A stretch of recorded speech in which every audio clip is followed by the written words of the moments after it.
This week, my theme is going to be on shadows. So at first, I'm going to start off with the motivation. In order to motivate my class, I'm going to start off with some call and response that you're going to see with the next clip.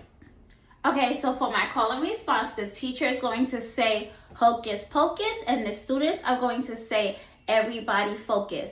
The teacher will then proceed to say listen up, and then the students will respond listen up. It's going to look something like this. Hocus pocus, everybody focus. Hocus pocus, everybody focus. Listen up, listen up. Hocus pocus, everybody focus. Hocus pocus, everybody focus. Listen up, listen up. And then I might start off with a little quote or inspirational quote in the morning to get my students going. If you want to be somebody, if you want to be somebody, if you want to go somewhere, if you want to go somewhere, you better wake up. You better wake up and pay attention. Can I hear you guys this morning? I said, if you want to be somebody, if you want to be somebody, if you want to go somewhere, if you want to go somewhere, you better wake up. You better wake up and pay attention. And pay attention. Everybody give yourself a big hug and say, I am somebody. I am somebody. I love myself. I love myself. I am amazing. I am amazing. I am smart. I am smart. I am ready. I am ready. Okay, friends. So, for the following weeks, we are going to be doing something fun and exciting today in class. First, I want to start off by turning off the lights. Class, I want to ask you, when I turn off the lights over here, can you see your friends? I know it's very dark and the room seems darker. Let me try this. What happens if I turn on the light? Can you see your friends a little bit better now? Yes, I bet you can. So friends, you are correct. When we turn on the light, it helps us to see objects a little bit more clearly. Is that correct? Yes, that is. So, class, I have a question. When Miss Brittany turns on and off the lights, that is called a light source. Put on your thinking caps. I want to know, do you know any other light source that we may have around us? I want you to take a couple of seconds and think. Well, don't I have a surprise for you? I have some light sources that I brought in especially for you. Okay, class, so for these next few weeks, since we were just playing with lights and we was just talking about light sources, we are going to do something about shadows. I would like to show you something special. Before we jump into shadows, I want to first go over some light sources that we may have. The first light source that everybody possibly has seen is called the sun. Yes. So when the sun rises in the morning, it is our light source. It gives us light so we can see during the day. But what happens when the sun sets? That's right, it becomes nighttime. And when it's dark outside, is it easier for us to see or is it harder for us to see? Yeah, it is. It becomes a little harder for us to see. I have another light source that I would like to show you. Can you guess what it is? What is this? It is a flashlight. I'm going to pass my flashlight around to my friends. That is correct. Flashlight. That is our next light source. And then I want to show you one more light source that we can have. But of course, All around us, we have different objects that can help provide us with light when we want to see, when it's really, really dark in the room. But another light source that you may see mommy or daddy use, sometimes if the lights go off or if the power goes off and everything shuts down, we may want to use a candle. Candle. So the three light sources that we went over was candle, the sun, and a flashlight.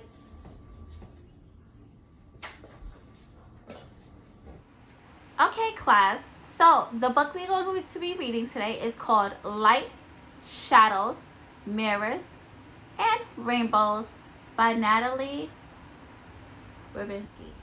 Delightful light, shadows play on a sunny day. Water glints and gleams. At a storm's end, a rainbow bends. Wherever you look, light dazzles and dances. It makes wonderful shapes and colors. Light is lets you see things. Light comes from light bulbs of all shapes, colors, and sizes. Fun fact, even when a room is dark, you can still see shapes and shadows. That means there must be a bit of a light sneaking in. What makes shadows? When the light rays are blocked, there are spots of darkness. The sun shines on you, but it can't shine through you. Your body blocks the sunlight's path and makes a shadow that follows you wherever you go. Sometimes your shadow is in front of you, but sometimes it's behind you. Can you guess why? Even indoors, shadows jump across the walls and the floor. Shine a flashlight at the wall, then wiggle your fingers. For some fun, make shadow creatures that joke and jabber. Listen up, listen up, listen up, listen up. Okay, so to summarize the book, we need light in order to create shadows.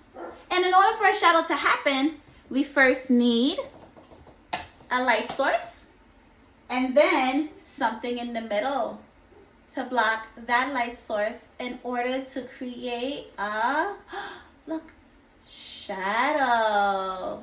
That is right. So, class, can you tell me, and quiet hands only, what is a shadow?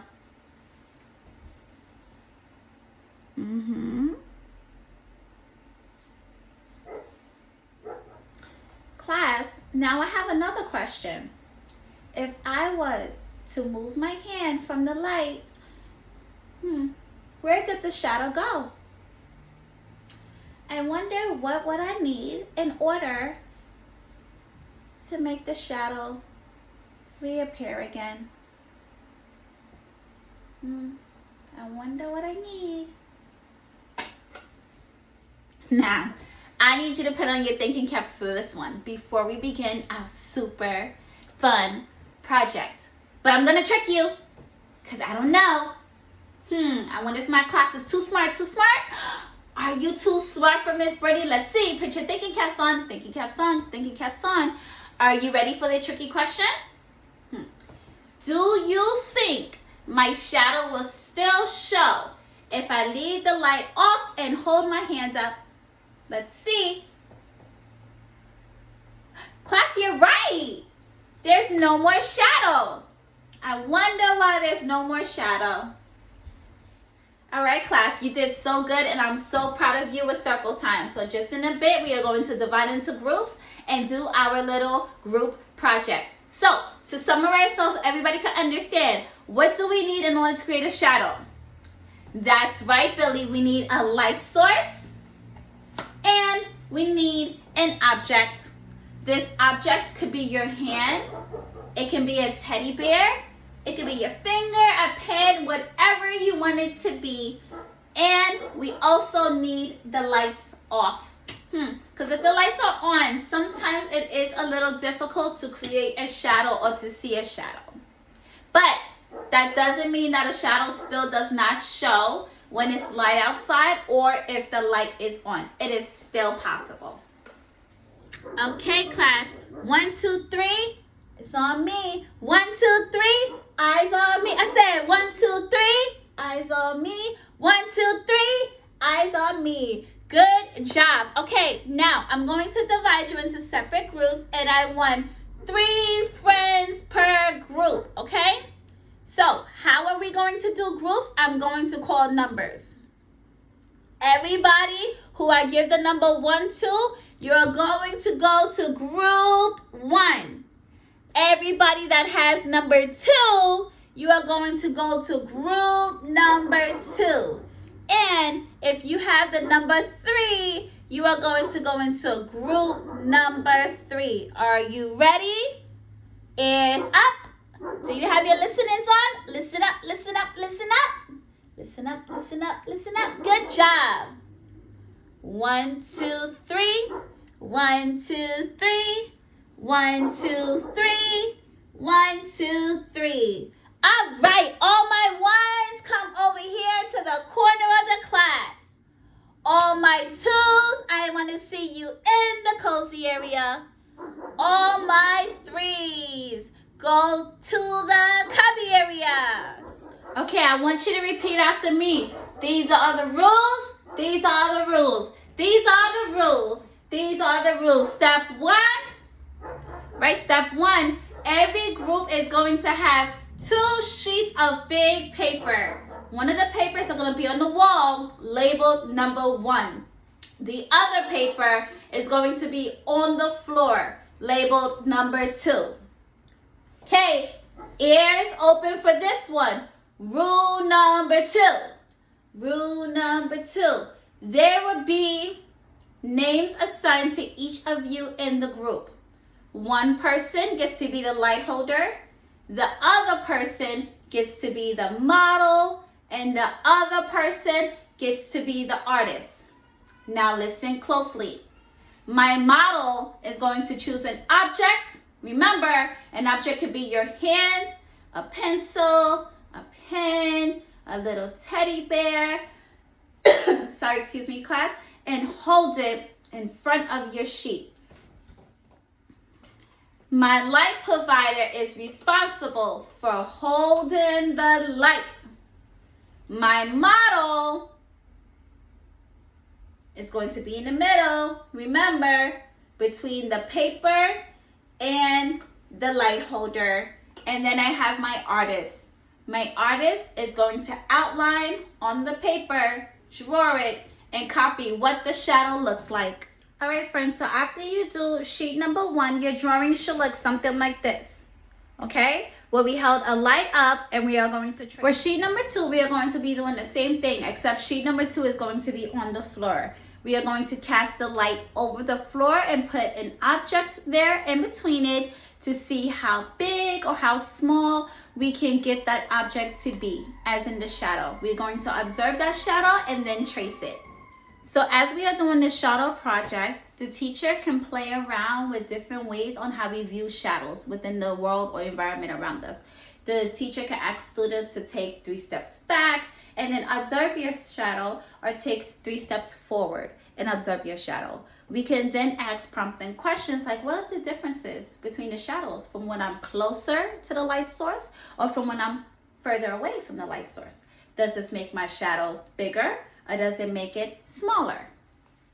We could then review about what we read about in the book and what we spoke about earlier during the morning time. As if I turn off the light and there's no light source, can my shadow still be formed or made?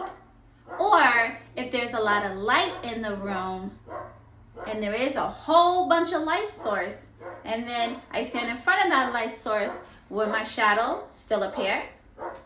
During this group project, there will be a timer, And also students within the group will be able to switch roles.